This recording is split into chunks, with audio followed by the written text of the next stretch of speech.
How to stop worrying and start living इस book के author है डेल कार्नेगी। इस बुक में ऑथर ने बताया है फिक्र करना कैसे आपके लिए नुकसानदायक है और इससे छुटकारा पाने के लिए आप क्या कर सकते हैं। ऑथर बताते हैं स्ट्रेसफुल जॉब्स खतरनाक हो सकती है। ज़्यादा फिक्र करना आपकी सेहत के लिए बुरा है। हर इंसान फिक्र करता है, जबकि हम में से कुछ ही लोग इस बात का एहसास करते हैं कि यह कितना खतरनाक है। ज़्यादा फिक्र करना आपको बीमार बना सकता है।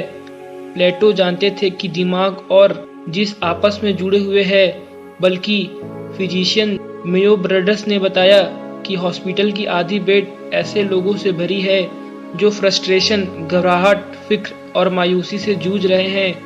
अर्थराइटिस फिक्र की वजह से होने वाली बीमारी है, बल्कि अर्थराइटिस होने की सबसे बड़ी वजह फिक्र से रिलेटेड है। अनस्टेबल मैरिज और फाइनेंशियल प्रॉब्लम। बहुत से मेडिकल केस से ये पता चलता है कि यह पागलपन और डायबिटीज को भी बढ़ा सकते हैं। हमारे चारों तरफ फिक्र करने की कोई न कोई वजह मौजूद है। खास तौर पर वर्क प्लेस में हाई प्रेशर जॉब्स ज़्यादा फिक्र देती है। शांत और स्टेबल जॉब के मुकाबले एम्प्लॉयज़ की बीमार पड़ने के चांसेस ज़्यादा है। हाई प्रेशर जॉब से होने वाला स्ट्रेस दिल की बीमारी भी बन सकता है। एक स्टडी के मुताबिक 1/3 बिजनेस एग्जीक्यूटिव दिल की बीमारी, पेट के अल्सर और हाई ब्लड प्रेशर से जूझ रहे हैं। दूसरी स्टडी से पता चलता है कि किसान के मुकाबले 20 गुना डॉक्टर की मौत हार्ट फेल होने की वजह से होती है।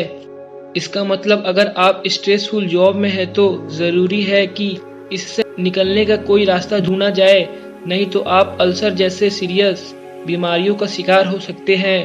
फिक्र के सोर्सेस के बारे में जानिए और इस प्रॉब्लम को सॉल्व कीजिए। आप कैसा फील करेंगे जब कोई संडे की इवनिंग में कहे कि मंडे की सुबह आपको टॉर्चर चैम्बर में फेंक दिया जाएगा? क्या आप टेंशन में आ जाएंगे? यकीनन, लेकिन फिक्र से डील करने के रास्ते हैं। कोलंबिया कॉलेज के डीन हर्बर्ट ई हॉकर्स का कहना है कि कन्फ्यूजन फिक्र की सबसे बड़ी वजह है। उनका मानना है कि बहुत कम लोग फिक्रमंद होने पर अपनी सिचुएशन को एनालाइज करने की कोशिश करते हैं। उन्होंने हर तरह के फिक्र से निजात पाने के लिए 3 स्टेप एनालिसिस की दुनिया को सामने रखा। कुछ ऐसा ही गैलन लीचफील्ड ने 1942 में किया, जब वह जापान ऑक्यूपाइड संघाई में फंस गए थे। उन्हें खबर मिली कि जापानी एडमिरल ने वह सामान खोज निकाला है जो उन्होंने जापानियों से छुपा कर रखा था। सजा के तौर पर उन्हें मंडे को जापानी पुलिस के खुफिया टॉर्चर चैम्बर में फेंक दिया जाना था। लीचफील्ड को यह खबर संडे को मिली और वह सोचने लगे कि इस बारे में क्या किया जाए। उनका 3 स्टेप सॉल्यूशन कुछ इस तरह था। पहला, फिक्र की वजह को जानना। लीचफील्ड ने एक टाइपराइटर उठाया और उसमें अपने फिक्र की वजह लिख दी। जान निकल जाने तक टॉर्चर किए जाने की फिक्र। दूसरा, उन वजहों को एनालाइज कीजिए। लीचफील्ड ने लिखा कि वह इस बारे में क्या कर सकते हैं और अपने सारे ऑप्शन लिख लिए, जैसे कि भाग जाना, सफाई देना या ऐसे दिखाना कि कुछ हुआ ही नहीं है। तीसरा, फिक्र से निपटने के लिए कौन सा रास्ता चुनना है, इसका फैसला लीजिए और करिए। लीचफील्ड ने डिसाइड किया कि वह काम पर ऐसे जाएंगे जैसे कुछ हुआ ही नहीं है। दूसरे दिन तक जापानी एडमिरल शांत हो चुके थे और उन्होंने लीचफील्ड को सिर्फ डांटा। आप समझ सकते हैं कि कभी कभी फिक्र को अच्छे से एनालाइज करना आपकी जिंदगी बचा सकता है।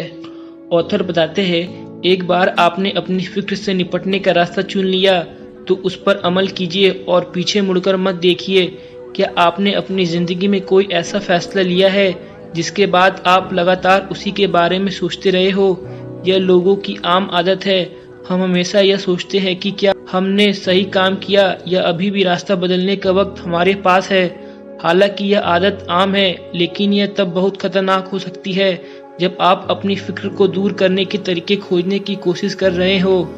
जब आप चिंता करने की आदत से निपटने के तरीकों के बारे में सोच रहे होते हैं तो फिक्र की वजहों के एनालिसिस से शुरू कीजिए। लेकिन जब एक बार आपने एनालिसिस कर लिया और किस रास्ते पर चलना है इसका फैसला भी कर लिया, तो दोबारा उस फैसले को एनालाइज करने की ज़रूरत नहीं है।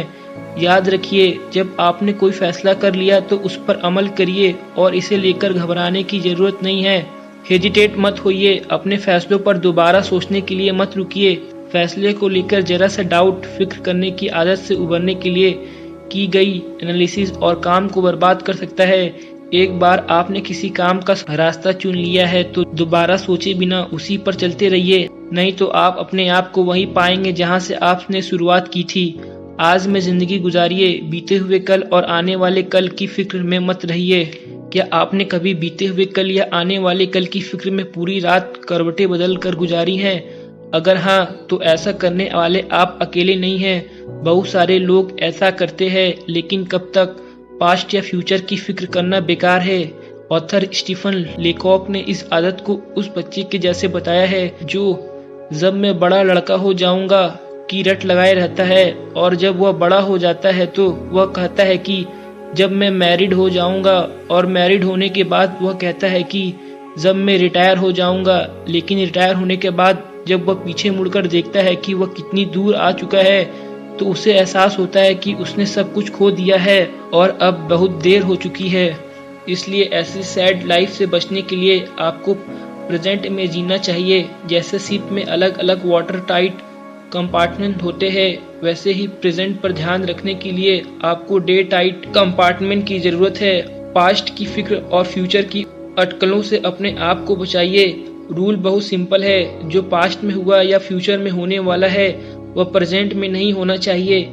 यकीनन आप फ्यूचर के लिए प्लानिंग कर सकते हैं और करनी भी चाहिए, लेकिन उसके लिए फिक्र करने की बहुत कम ही जरूरत होती है।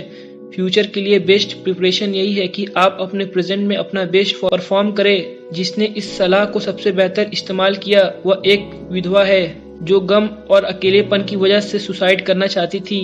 एक दिन आर्टिकल पढ़ते हुए उसकी नज़र एक कोट पर गई, everyday is new life to wise man. वह इस लाइन से इतना इंस्पायर हुई कि हर रोज इन्हें रिपीट करने लगी और आखिरकार उसने कामयाबी और खुशियां हासिल कर ली।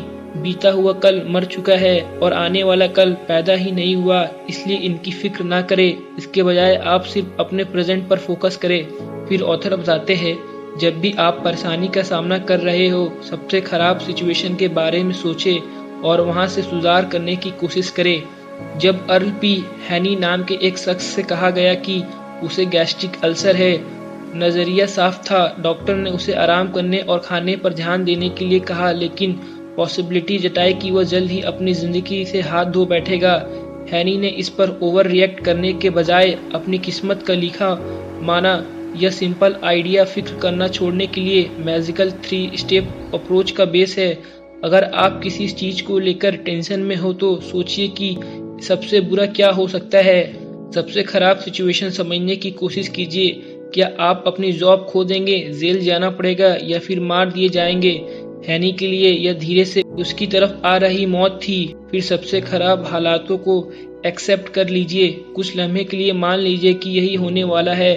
हो सकता है यह उतना भी बुरा ना हो और आप इस सिचुएशन से आसानी से बाहर निकल पाए। अगर आपकी जॉब चली जाती है तो आप कोई दूसरी जॉब ढूंढ ही लेंगे। एक बार जब आप सबसे बुरे हालात के बारे में सोचकर इन्हें एक्सेप्ट कर लेते हैं तो आप काम फील करते हैं। हैनी के लिए सबसे बुरी हालात को एक्सेप्ट करना खौफनाक था। हैनी ने न सिर्फ एक्सेप्ट किया बल्कि इसके लिए प्रिपरेशन भी की। आखिर में उन सबसे खराब हालात को सुधारने की पूरी कोशिश करिए। हैनी ने डिसाइड किया कि अगर उसे मरना ही है तो वह इस वक्त का अच्छा इस्तेमाल करेगा। डॉक्टर्स के मना करने के बावजूद उसने दुनिया घूमने का फैसला किया। कॉस्केट अपने साथ लेकर उसने कॉकटेल्स पी, तरह तरह के खाने खाए। हैनी ने गाने गाए, ढेर सारे दोस्त बनाए और जब तक वह घर लौटा वह अल्सर के बारे में सब कुछ भूल चुका था और उसने कॉस्केट भी वापस बेच दी थी। उसके बाद से वह कभी बीमार नहीं पड़ा। अफसोस करने में एनर्जी बर्बाद मत कीजिए। अपने लिए लिमिट सेट कीजिए जिसके बाद आप लोगों के बारे में नहीं सोचेंगे।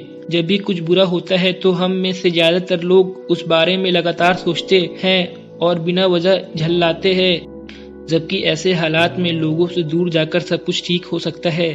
घबराना बेकार है। ऐसे करके हम अपनी खुशियों को दांव पर लगा रहे होते हैं। ऐसी किसी भी अनहोनी पर अफसोस करने से हम कैसे बच सकते हैं? इसका एक हैरतअंगेज सलूशन जाने माने स्टॉक ट्रेडर की बताई गई स्ट्रेटजी स्टॉप लॉस ऑर्डर में है। स्टॉप लॉस ऑर्डर का मतलब है कि शेयर एक खास कीमत पर खरीदी जाते हैं। कुछ वक्त तक उसकी कीमत में डेवलपमेंट ऑब्जर्व की जाती है। अगर शेयर की कीमत गिर जाती है, जैसे कि खरीदी हुई कीमत से 10% कम हो जाती है, तो उसे फौरन बेच दिया जाता है। यह तरीका ज़्यादा नुकसान होने से बचाता है, इसलिए इसे स्टॉप लॉस कहते हैं। स्टॉप लॉस स्ट्रेटजी का सबसे ज़्यादा फायदा उठाने वाले में सबसे बड़ा नाम रशिया के जाने माने लिटरेरी लियो टॉल्स्टॉय का है। टॉल्स्टॉय एक नाकाम शादी का हिस्सा थे, जहां पिछले 50 साल से दोनों ही एक दूसरे को कसूरवार ठहरा रहे थे। उन्होंने अपनी जिंदगी के इन बुरे हालात को इनफ क्यों नहीं कहा। वह बड़ी आसानी से उस तकलीफ से निकल सकते थे जिसे वह सालों से सह रहे थे। स्टॉप लॉस ऑर्डर ग्रजेज पर भी अप्लाई किया जा सकता है। किसी से नाराज रहने में अपना टाइम और एनर्जी बर्बाद करना समझदारी नहीं है। अब्राहम लिंकन का कहना था कि झगड़े से किसी का फायदा नहीं होता, और लिंकन ने उन सभी लोगों को माफ कर दिया जिन्होंने उन्हें तकलीफ पहुंचाई थी। इसलिए आज से ही उन सभी चीज़ों पर स्टॉप लॉस ऑर्डर लगा दीजिए जो आपको तकलीफ और स्ट्रेस देते हैं। लाइफ की पॉजिटिविटी पर फोकस करके खुश रहने की कोशिश कीजिए।